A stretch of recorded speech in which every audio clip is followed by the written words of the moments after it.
বেশ কয়েকদিন যাবতই বৃষ্টির অপেক্ষায় রয়েছি। আকাশ মেঘলা হলেও কেন জানি বৃষ্টি হচ্ছে না। আজকেও ঠিক তাই হয়েছিল।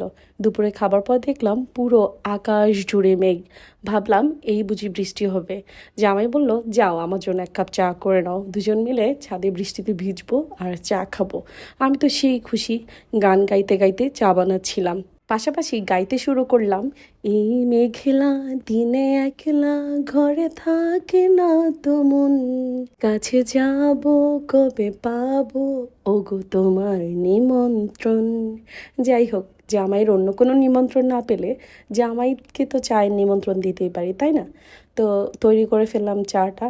ও মা, চা তৈরি করতে করতে বাইরে দেখি কি একদম পকপকা রোদ উঠে গেছে, মেজাজটাই খারাপ হয়ে গেছে। যাই হোক, চা যেহেতু বানিয়ে ফেলেছি, জামাইকে তো খাওয়াতে হবে, তাই না? দুজনের জন্য সুন্দর করে দুইটা কাপ রেডি করলাম, তারপর চাটা নিয়ে সোজা জামাইয়ের কাছে চলে গেলাম। এই যে দেখুন, একদম পকপাকা রোদ, মেজাজটা কিন্তু খুবই খারাপ হয়ে গেছিলো। কিন্তু বিকালে আবার ছাদে গিয়ে ভেলপুরি খেয়ে একদম ফ্রেশ হয়ে গেছিলো মাইন্ড।